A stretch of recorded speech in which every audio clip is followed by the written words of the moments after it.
Hello everyone, this is CS Vikram Sirohi and welcome to Affordable Classes और corporate account and finance management हमारी class है।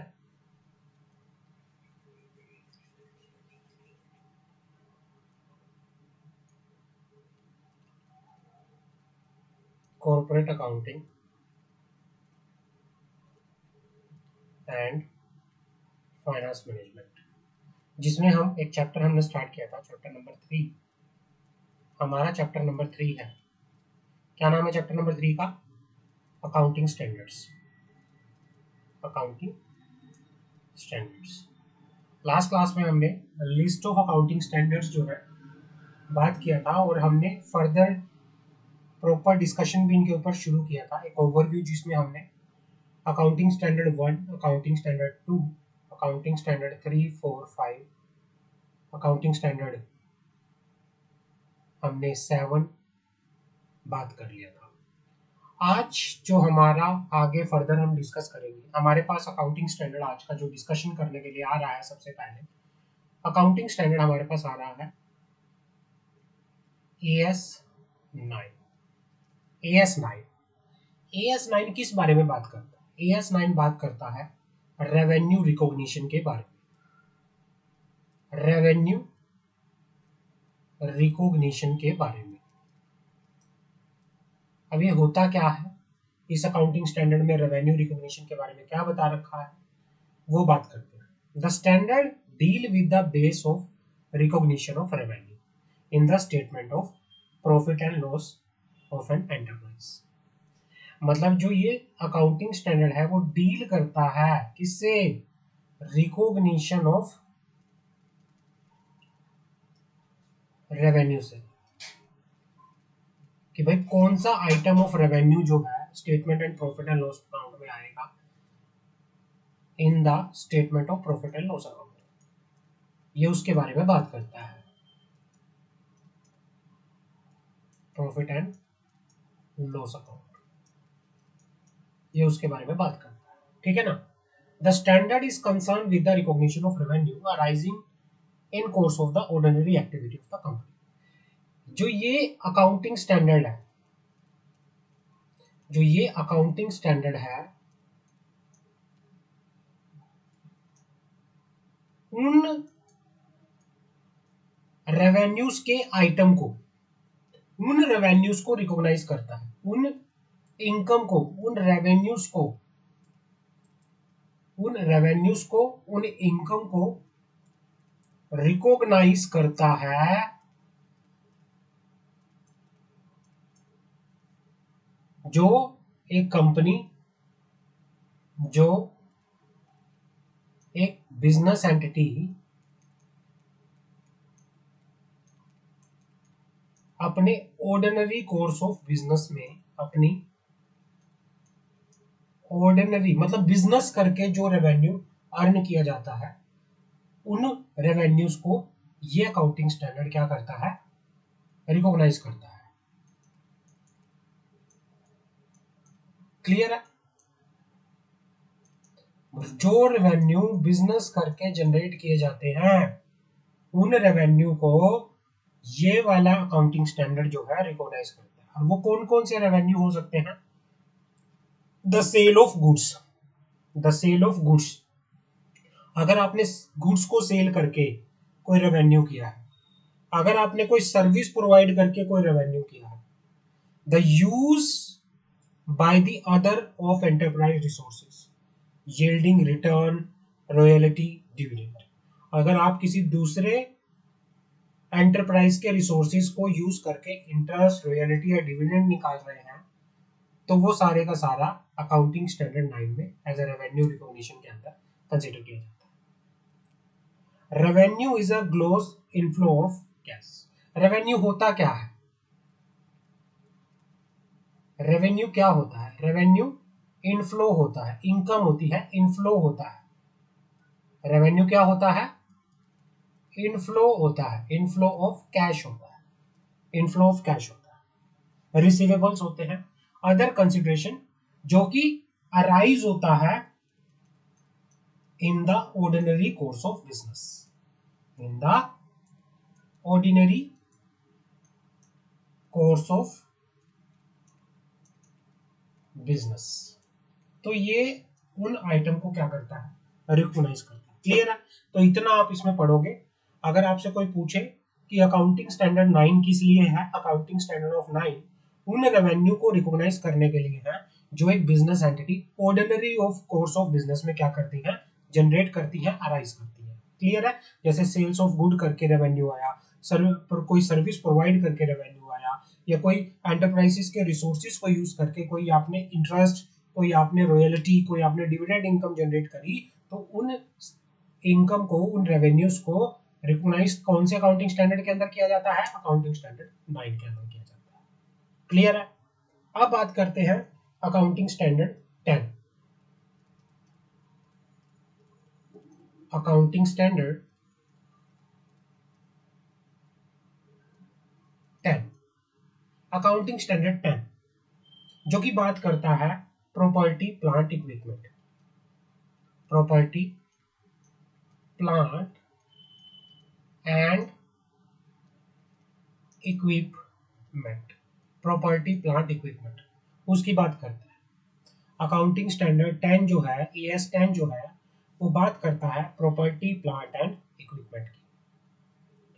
Property plant equipment are tangible items that are held for the use in the production or supply of goods, services for rental to other or for administrative services.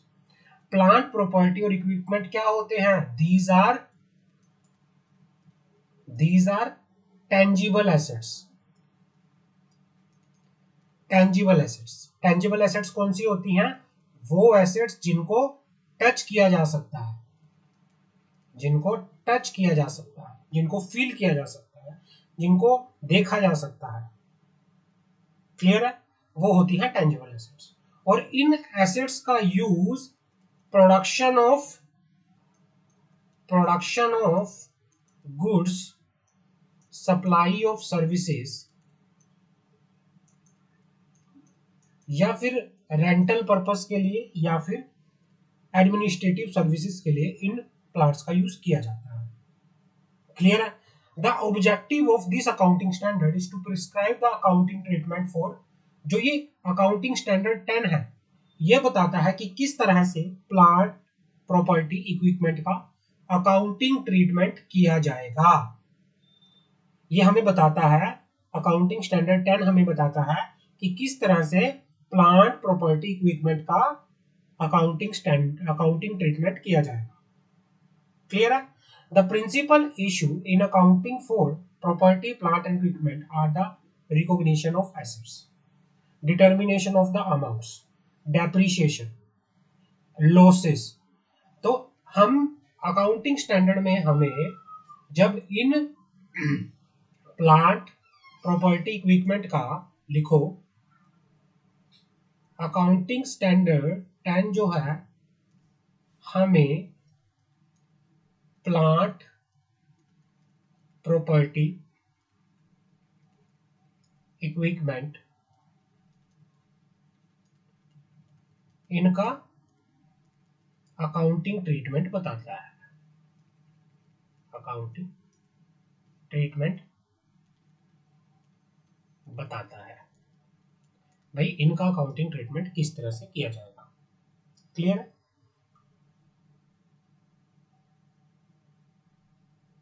भाई ये हमें बताता है कौन सी property, कौन सी plant, कौन से इक्विपमेंट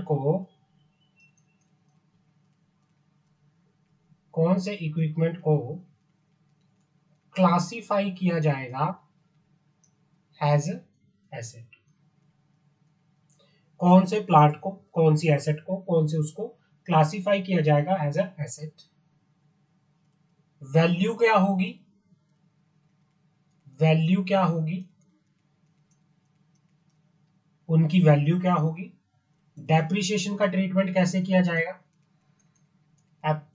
प्लांट पे, प्रॉपर्टीज पे, इक्विपमेंट पे डेप्रिसिएशन का ट्रीटमेंट कैसे किया जाएगा। लॉसेस का ट्रीटमेंट कैसे किया जाएगा। तो ये सारा अकाउंटिंग ट्रीटमेंट जो है हमें किस में पता चलेगा, अकाउंटिंग स्टैंडर्ड 10 के अंदर। अकाउंटिंग स्टैंडर्ड 10 हमें बता के चलता है that accounting treatment of the property plant equipment in which it is as per the accounting standard 10 the objective of the accounting standard 10 is to prescribe the accounting treatment for the property plant and equipment. The principal issue in accounting for the property plant and equipment are recognition of assets, determination of carrying amount, depreciation charges, impairment of losses. समझ आ गए? आगे बढ़ते हैं। Accounting standard 11। अब accounting standard 11 की बात करते हैं।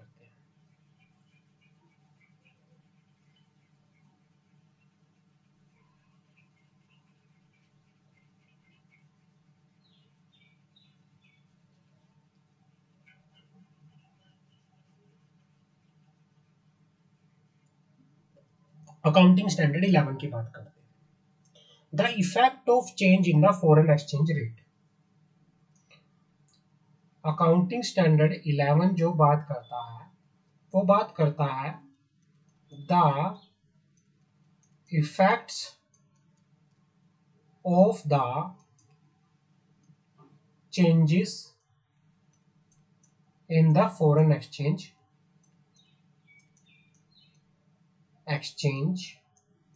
rate. The effect of the changes in the foreign exchange rate.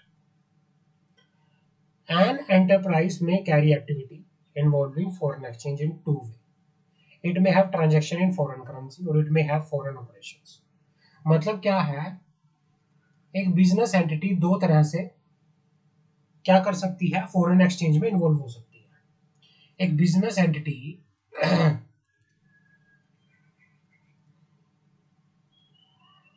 एक बिजनेस एंटिटी दो तरह से फॉरेन एक्सचेंज में इन्वॉल्व हो सकती है।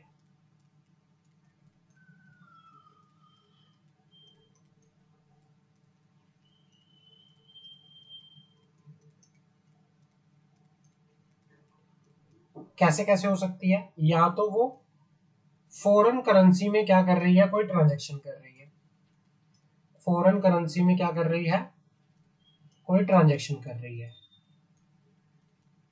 या फिर वो फॉरेन में उसका कोई बिजनेस है, फॉरेन में उसका कोई बिजनेस है। It may have foreign operation. In order to include foreign currency transaction and foreign operation in the financial statement of enterprise, transaction must be expressed in the enterprise's reporting currency. ये कहना चाह रहा है, अब वो तो foreign currency के अंदर कर रही है ट्रीटमेंट, है ना, वो तो देखो जहां पे फॉरेन करेंसी आती है, फिर अब वहां पे फॉरेन करेंसी आ गई, मान लो वहां पे डॉलर आ रहा है, उसने डॉलर में ऑपरेशन कर रही है, डॉलर में उसने ट्रांजेक्शन किया है, बट हमें अपनी अकाउंटिंग ट्रीटमेंट, जो हमें अपनी बैलेंस शीट के अंदर, हमें अपने statement of profit and loss के अंदर जो अकाउंटिंग ट्रीटमेंट करना है वो रुपीज में करना है, रुपीज के अंदर। समझ आ गई, हमें जो अपना अकाउंटिंग ट्रीटमेंट करना है वो रुपीज के अंदर करना है। तो इस तरह से अगर जहां पे फॉरेन एक्सचेंज आ जाए, जहां पे फॉरेन एक्सचेंज रेट में चेंज आ जाए, तो उसका इफेक्ट किस तरह से जो दिखाया जाएगा वो हमें बात करता है AS 11, accounting standard 11. Enterprise may carry business may carry activity involving foreign exchange in two way. कोई भी एंटरप्राइज दो तरह से फॉरेन एक्सचेंज कर रही है, या तो वो कोई फॉरेन करेंसी के अंदर कोई ट्रांजैक्शन कर रही है, या फिर उसका फॉरेन में कोई बिजनेस है। In order to include foreign currency transaction, foreign operation in the financial statement of enterprise, transaction must be express in the enterprise's reporting currency. Enterprise's reporting currency क्या हो सकती है, मान लो रुपीज है, rupees. The financial statement of foreign operation must be transacted into enterprise's reporting currency. The standard would be applied in accounting transaction, in accounting for the transaction in the foreign currency, in accounting for the financial statement of foreign operation. तो इसके लिए accounting standard 11 बता रखा है कि भाई अगर आपका फॉरेन ट्रांजैक्शन के अंदर, फॉरेन करेंसी के अंदर कोई ट्रांजैक्शन है या आपका फॉरेन में कोई बिजनेस है जिसकी वजह से आपकी करेंसी जो है, आपकी रिपोर्टिंग करेंसी से, आपकी जो करेंसी जो है आपकी रिपोर्टिंग करेंसी से अलग है, तो उसका अकाउंटिंग ट्रीटमेंट कैसे होगा, ये अकाउंटिंग स्टैंडर्ड हमें बताता है। ये अकाउंटिंग स्टैंडर्ड हमें बताता है कि अगर आपकी कोई फॉरेन करेंसी के अंदर ट्रांजैक्शन है, फॉरेन करेंसी के अंदर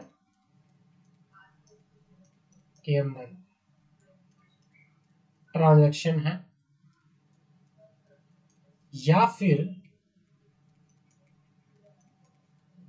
आपका फॉरेन के अंदर कोई बिजनेस है, फॉरेन के अंदर कोई बिजनेस है, तो इन ट्रांजैक्शन का और इसी इन बिजनेस का accounting treatment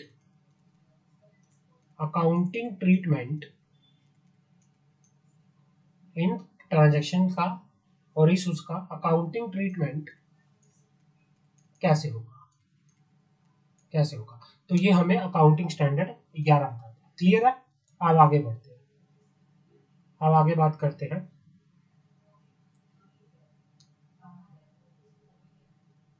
accounting standard 12। Accounting standard 12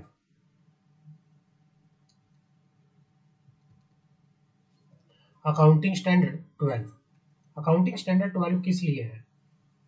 accounting standard 12 जो है वो गवर्नमेंट के ग्रांट्स के लिए है। AS 12 जो है वो बात करता है accounting for government grants, accounting for government grants, accounting for government grants. तो ये स्टैंडर्ड है, डील करता है अकाउंटिंग फॉर गवर्नमेंट ग्रांट्स के लिए। जो ये स्टैंडर्ड है वो डील करता है किसके लिए? अकाउंटिंग फॉर गवर्नमेंट ग्रांट्स के लिए। गवर्नमेंट ग्रांट को कई बार क्या बोला जा सकता है? गवर्नमेंट ग्रांट के और भी नाम होते हैं। गवर्नमेंट ग्रांट को सब्सिडी बोला जा सकता है, सब्सिडी। जैसे गवर्नमेंट सिलेंडर्स पे देती है, सब्सिडी देती है। कैश इंसेंटिव्स, कोई कैश इंसेंटिव्स देना गवर्नमेंट के द्वारा, कोई ड्यूटी ड्रॉबैक, तो ये क्या होते हैं? गवर्नमेंट्स के ग्रांट्स होते हैं। Government grant are assistant bye the government. Government grant होते क्या है? गवर्नमेंट ग्रांट जो होती है वो असिस्टेंट होती है, हेल्प होती है by the government in cash और in kind to an enterprise for past और future complies with certain condition. ये कहना चाह रहा है कि गवर्नमेंट ग्रांट जो होती है, गवर्नमेंट की मदद होती है, या तो वो कैश में भी हो सकती है या वो काइंड में भी हो सकती है, किसी एंटरप्राइज को किसी पास्ट या फ्यूचर कंप्लायंस के लिए जो कि सर्टेन कंडीशन पे है।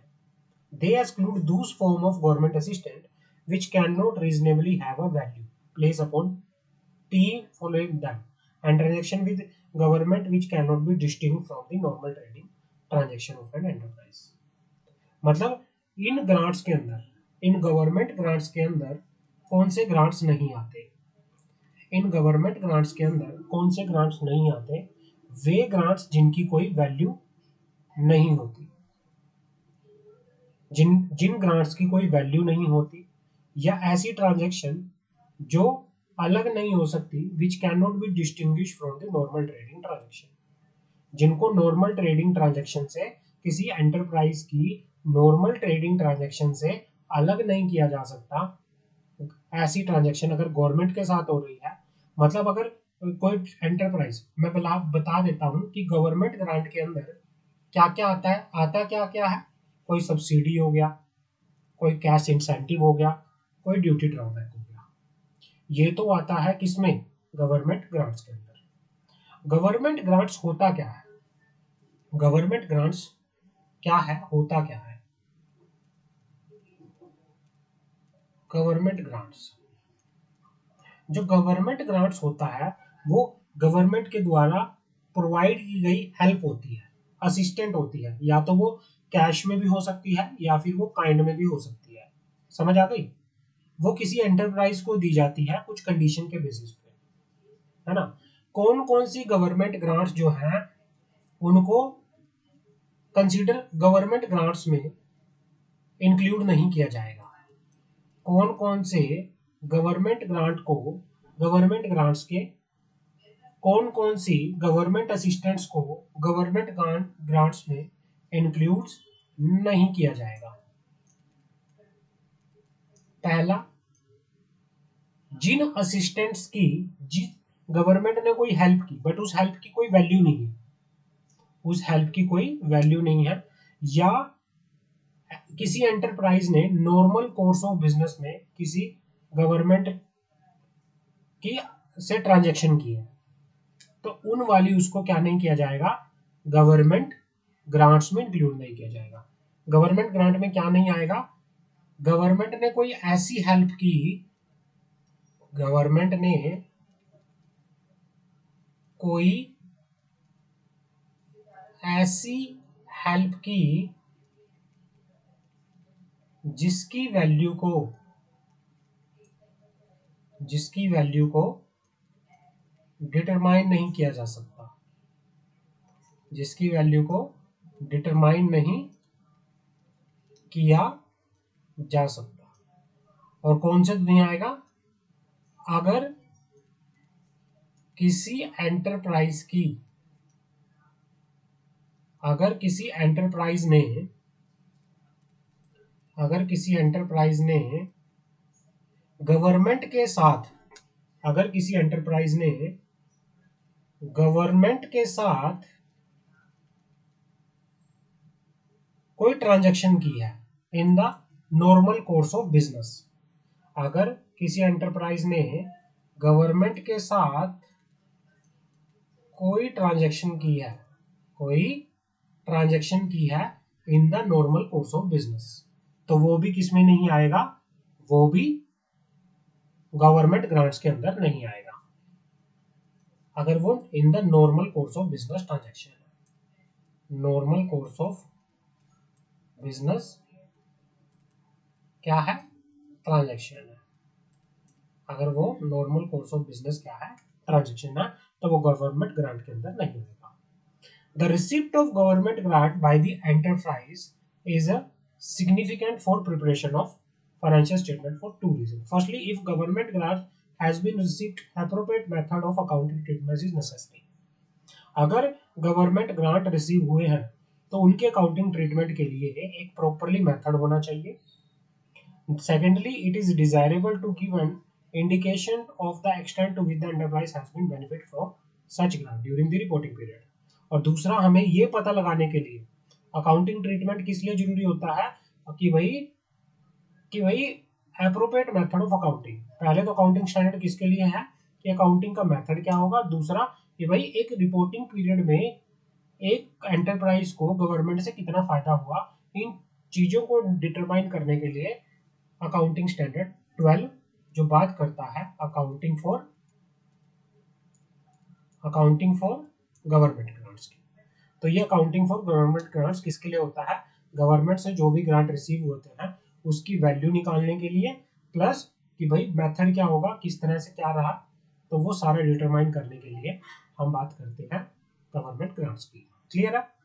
आगे आता है हमारे पास अकाउंटिंग स्टैंडर्ड 13, आगे आता है हमारे पास अकाउंटिंग स्टैंडर्ड 13, अकाउंटिंग स्टैंडर्ड 13 की बात करते हैं। Accounting standard 13, accounting for investment, accounting standard 13 बात करता है अकाउंटिंग फॉर इन्वेस्टमेंट।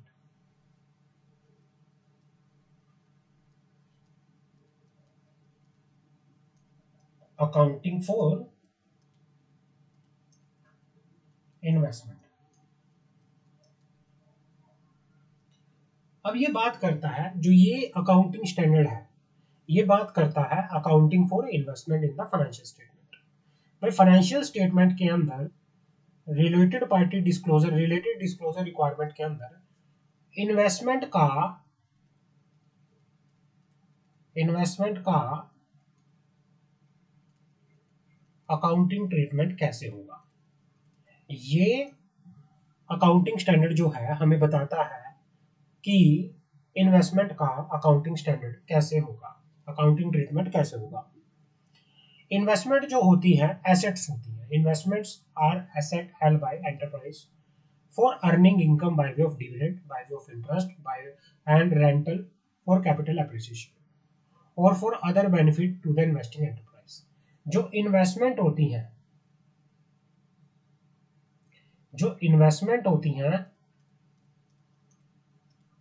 इन्वेस्टमेंट क्या है? Investment are the assets. Investment क्या है? एसेट्स। बैलेंस शीट के अंदर इन्वेस्टमेंट्स को कहाँ दिखाया जाता है? एसेट्स में दिखाया जाता है। एसेट्स जो हेल्ड की जाती हैं। इन्वेस्टमेंट किस पर्पस के लिए की जाती है? इन्वेस्टमेंट की जाती है इनकम अर्न करने के पर्पस से। इनकम अर्न करने के पर्पस से। अब कैसे कैसे इन्वेस्टमेंट करके आप कौन कौन सी इनकम कमा सकते हो? इन्वेस्टमेंट करके आप कौन कौन सी इनकम कमा सकते हो? पहला डिविडेंड इनकम, इंटरेस्ट इनकम, कोई भी रेंटल इनकम, कोई भी कैपिटल एप्रिसिएशन, कोई भी ऐसे है ना। तो ये आप इन्वेस्टमेंट करके इनकम कमा सकते हो। अगर जो आपने स्टॉक इन ट्रेड है, एसेट के अंदर स्टॉक इन ट्रेड जो होता है उसको इन्वेस्टमेंट में काउंट नहीं किया जा सकता। Enterprise hold investment for diverse reason. Some enterprise investment actively is a significant element of operation and assessment of performance of enterprise may be largely or solely depend upon the reporting result. अब क्या है? Enterprise should disclose current investment and long term investment differently in the enterprise. मतलब ये कहना चाह रहा है कि अगर अकाउंटिंग स्टैंडर्ड, जो अकाउंटिंग स्टैंडर्ड 13 है, अकाउंटिंग स्टैंडर्ड 13 है, वो ये कहना चाह रहा है कि कोई भी अकाउंटिंग जो एंटरप्राइज है, कोई भी बिजनेस एंटिटी है, वो अपनी बैलेंस शीट के अंदर शॉर्ट टर्म इन्वेस्टमेंट को अलग से दिखाएगी। शॉर्ट टर्म इन्वेस्टमेंट जिसको करंट इन्वेस्टमेंट भी बोलते हैं। शॉर्ट टर्म इन्वेस्टमेंट मतलब करंट इन्वेस्टमेंट, करंट इन्वेस्टमेंट्स इनको अलग से दिखाएगी और लॉन्ग टर्म इन्वेस्टमेंट को अलग से दिखाया जाएगा। इनको अलग अलग दिखाया जाएगा। और इन्वेस्टमेंट कौन कौन सी होती है? Investment in shares, investment in debenture, investment in property, investment in government security, ये सारी क्या होती हैं? इन्वेस्टमेंट्स होती है। क्लियर है? आगे बढ़ते हैं। Accounting standard 14 most important.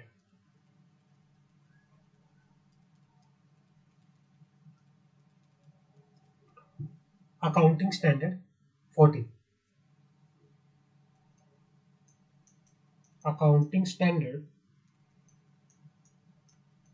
14। Accounting standard 14 किसके लिए बात करता है? वो बात करता है accounting for amalgamation. Amalgamation, accounting standard 14 बात करता है अमलगमेशन। अमलगमेशन होता क्या है? अमलगमेशन होता क्या है? अमलगमेशन का मीनिंग होता है एक कंपनी दूसरी कंपनी में मिल जाती है। तो एक कंपनी की, जब एक कंपनी दूसरी कंपनी में मिल जाती है तो उनमें से एक कंपनी की जो एग्जिस्टेंस है वो खत्म हो जाती है, दूसरी कंपनी हैज इट इज रहती है, उसको कहते हैं अमलगमेशन, उसको कहते हैं अमलगमेशन। जब एक कंपनी क्या होती है, दूसरी कंपनी में अमलगमेट हो जाती है, तो पहले वाली कंपनी की एग्जिस्टेंस जो है वो खत्म हो जाती है, दूसरे वाली कंपनी कंटिन्यू रहती है। उस कंपनी को कहते हैं, उस सिचुएशन को कहते हैं अमलगमेशन, अमलगमेशन।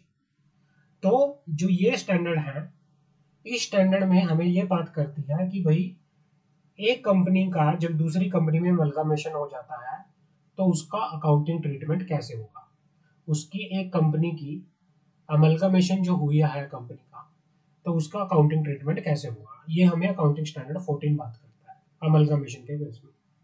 समझ आ गए? Accounting standard 15 employ benefit. Accounting standard 15 बात करते हैं एम्प्लॉय बेनिफिट की। एम्प्लॉय बेनिफिट,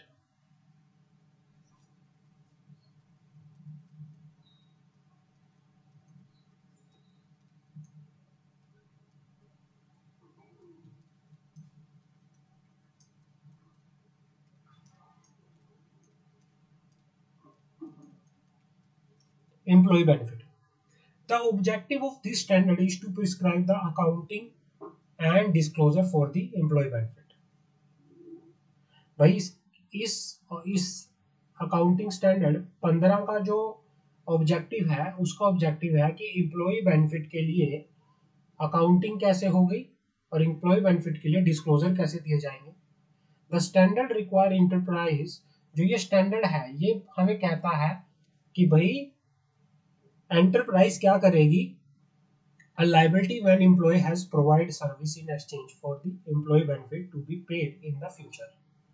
भाई इसमें डिस्क्लोज किया जाएगा as per the AS 15, ये बताया जाएगा कि भाई लाइबिलिटी के अंदर कि ये liability when employ has provide service in exchange for employ benefit is to be paid in future and expenses when the enterprise consume the economic benefit arise from the service provided by employ in the exchange of employ benefit. कि भाई employ benefit के बदले में अगर कोई service कोई employ दे रहा है और उसके बदले में एम्प्लॉय बेनिफिट वो ले रहा है, तो जो अगर कोई एम्प्लॉय बेनिफिट की लायबिलिटी फ्यूचर में अराइज हो रही है ना, तो वो लायबिलिटी भी बताई जाएगी। अगर कोई खर्चा हो रहा है and expenses when the enterprise consume economic benefit, तो ये सारे का सारा जो है अगर कोई लायबिलिटी है एम्प्लॉय बेनिफिट से रिलेटेड तो वो भी प्रॉपरली बताया जाएगा। वो भी प्रॉपरली क्या बताया जाएगा, बताया जाएगा इसके अंदर, उसका भी डिस्क्लोजर दिया जाएगा। क्लियर है? उसके बाद आता है अकाउंटिंग स्टैंडर्ड 60। अकाउंटिंग स्टैंडर्ड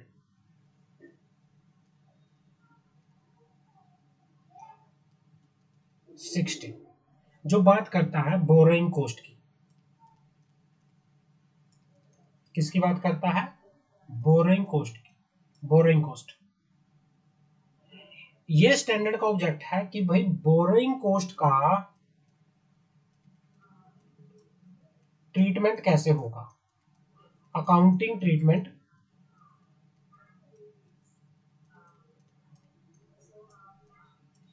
कैसे होगा।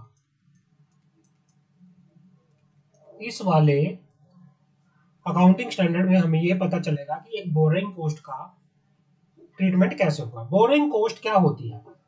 बोरोइंग कॉस्ट क्या होती है? Borrowing cost are interest other cost incurred by enterprise in connection with the borrowing of fund. भाई कोई फंड को अगर किसी बिजनेस एंटिटी ने बैंक से लोन लिया, बैंक से लोन लेने के बदले में वो इंटरेस्ट पे कर रही है या कोई दूसरी कॉस्ट पे कर रही है, कोई वो प्रोसेसिंग लोन प्रोसेसिंग फीस होती है वो कर रही है, तो जो भी ये कॉस्ट होती है उसको बोरोइंग कॉस्ट कहा जाता है। Borrowing cost that are directly attributable to the acquisition construction production of qualifying assets should be capitalized as a part of cost of assets. The amount of borrowing cost eligible for capitalization should be determined according with the standard. Other borrowing costs should be recognized as expenses. ये कहना चाह रहा है किसी asset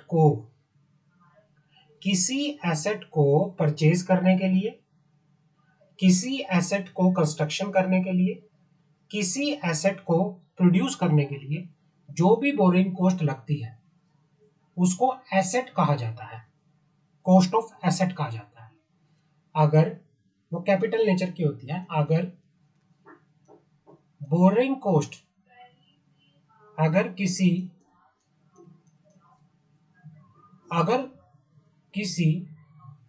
boring cost का, अगर किसी boring cost का डायरेक्ट लिंक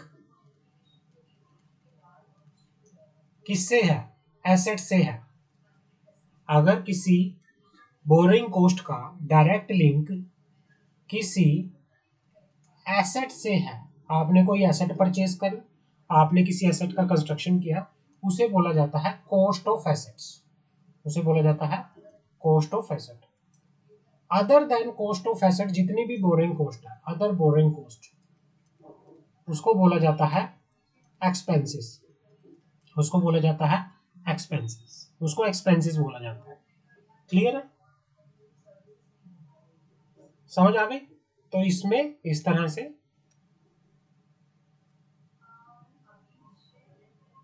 अकाउंटिंग ट्रीटमेंट होता है किसका, बोरिंग कॉस्ट का, एज पर अकाउंटिंग स्टैंडर्ड 16 के according, as per accounting standard 16 के अकॉर्डिंग। क्लियर है? यहाँ तक आगे बढ़ते हैं।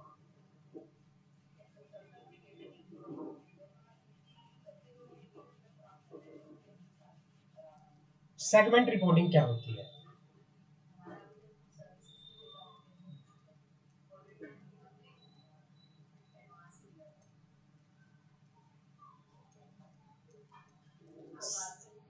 सेगमेंट रिपोर्टिंग क्या होती है? Segment reporting, objective of this standard is to establish principle of reporting financial information about the different types of product service of enterprise produce and different geographical area in which it operates. Such information help users of financial segment better understand the performance of enterprise, better assess the risk and the return of enterprise, make more informed judgment about the enterprise's goal.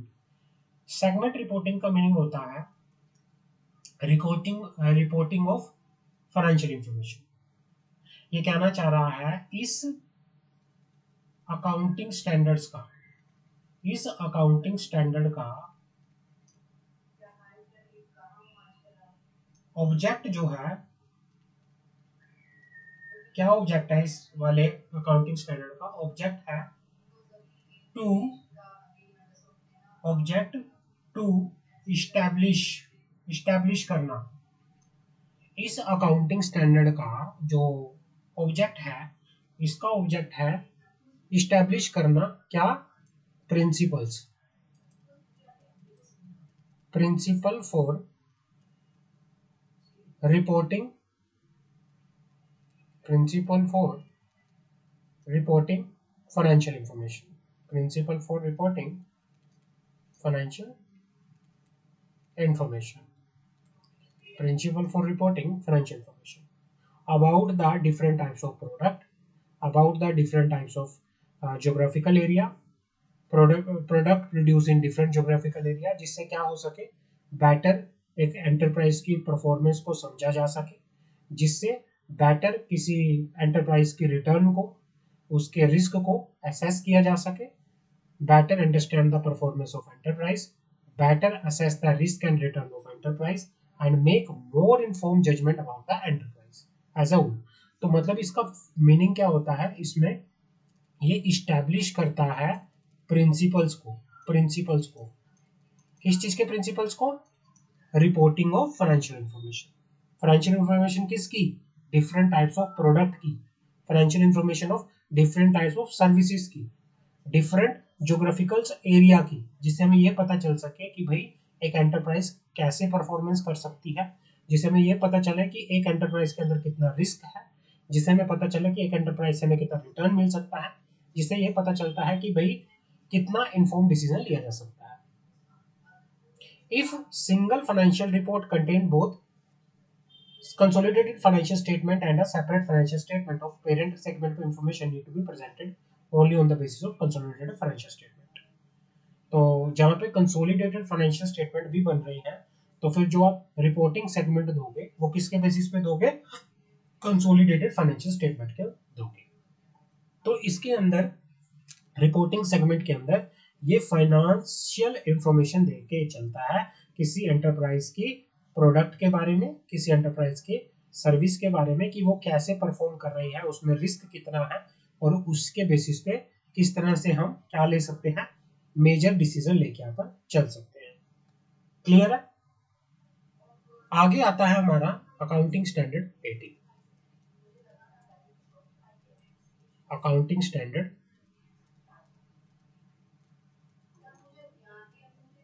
18। Accounting standard 18 क्या कहता है? ये बात करता है accounting treatment for related party disclosure. Accounting treatment for related party disclosure. Accounting standard 18 बात करता है रिलेटेड पार्टी डिस्क्लोजर के बारे में। अकाउंटिंग स्टैंडर्ड 18 बात करता है रिलेटेड पार्टी डिस्क्लोजर के बारे में। The objective of this standards to establish a requirement for disclosure of related party।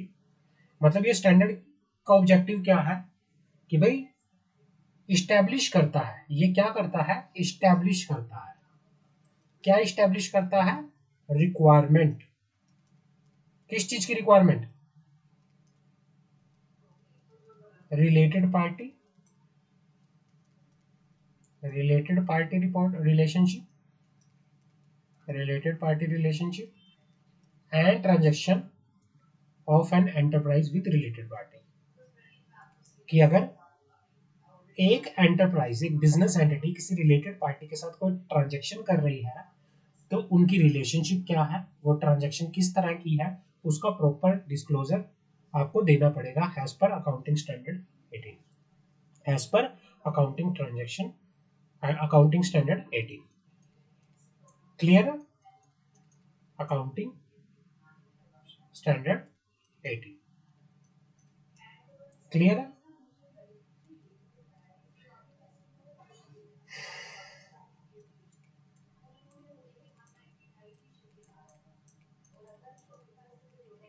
तो ये इसके बारे में बात करता है, ठीक है ना। तो रिलेटेड पार्टी ट्रांजेक्शन के बारे में बात करते हैं। आगे बात करते हैं accounting standard 19। Accounting standard 19। Accounting standard 19। Accounting standard 19 बात करता है लीज के बारे में। किसके बारे में बात करता है? लीज के बारे में। ये जो अकाउंटिंग स्टैंडर्ड 19 है, ये किसके लिए बनाया गया है? ये लेसी और लेसर के बारे में बताया गया है। जो घर को, जो प्रॉपर्टी को लीज पे देता है उसको बोलते हैं लेसर, जिसको दी जाती है उसको बोला जाता है लेसी। क्लियर है? दो पार्टी होते हैं। The appropriate accounting policy and disclosure in relation to financial lease and operating lease. जो ये अकाउंटिंग स्टैंडर्ड 19 है, जो अकाउंटिंग स्टैंडर्ड 90 है, ये हमें अकाउंटिंग पॉलिसी बताता है। ये हमें अकाउंटिंग पॉलिसी बताता है। अकाउंटिंग पॉलिसी किसके लिए? फाइनेंशियल लीज के लिए, फाइनेंशियल लीज या ऑपरेटिंग लीज। इन लीज के लिए ये हमें क्या बताता है? अकाउंटिंग पॉलिसी बताता है, डिस्क्लोजर बताता है, ठीक है ना। कि भाई आपकी अकाउंटिंग, ये क्या कहना चाह रहा है? The objective of this standard is to prescribe for lessee and lessor the appropriate accounting policy and the disclosure. कि भाई फाइनेंशियल लीज के लिए, ऑपरेटिंग लीज के लिए क्या अकाउंटिंग पॉलिसी होगी, क्या क्या डिस्क्लोजर होंगे, वो हमें कहाँ पता चलता है?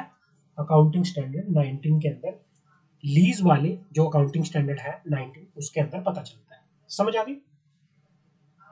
This standard should be applied in accounting for all लीजेस। जितनी भी लीज होती हैं उन लीज की अकाउंटिंग के लिए अकाउंटिंग स्टैंडर्ड जो 19 है वो अप्लाई होता है। अकाउंटिंग स्टैंडर्ड जो 19 है वो अप्लाई होकर यहाँ पर चलता है। लेकिन कुछ other than lease agreement to explore for use of natural resources such as oil, gas, timber, metal, other mineral rights. अगर कोई नेचुरल रिसोर्सेज को यूज करने के लिए कोई लीज हुई है तो वहां पर ये अकाउंटिंग स्टैंडर्ड एप्लीकेबल नहीं होंगे। Licensing agreement for item such as motion picture film, video recording, play, manuscripts, patent, copyright. अगर इनको यूज करने के लिए किसी मोशन पिक्चर को, किसी वीडियो रिकॉर्डिंग प्लेस को, किसी मैन्युस्क्रिप्ट्स को, किसी पेटेंट कॉपीराइट को यूज करने के लिए लाइसेंस एग्रीमेंट हुआ है, वहां पर भी अकाउंटिंग स्टैंडर्ड 19 जो है एप्लीकेबल नहीं होगा। और lease agreement for use land, land को यूज करने के लिए कोई लीज एग्रीमेंट हुआ है तो वहां पे भी अकाउंटिंग स्टैंडर्ड 19 फॉलो नहीं होगा, एप्लीकेबल नहीं होगा। बाकी अदर देन इन तीनों को छोड़ के जो भी लीज है उनके ऊपर अकाउंटिंग स्टैंडर्ड 19 एप्लीकेबल होकर यहाँ पर चलेगा। क्लियर है? आगे बात करते हैं।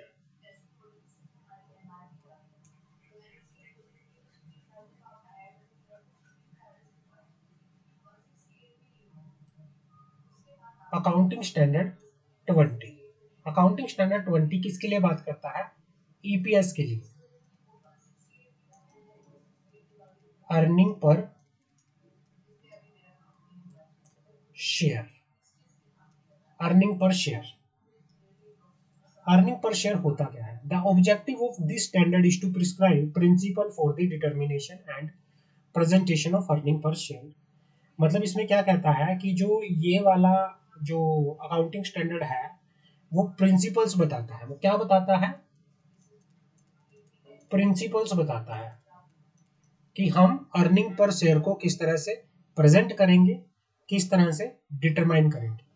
समझ आ गई? किस तरह से प्रेजेंट करेंगे, किस तरह से डिटरमाइन करेंगे। तो ये ज्यादा इंपॉर्टेंट नहीं है, नॉट मच इंपॉर्टेंट, बट इसको पढ़ लेना आप एक बार।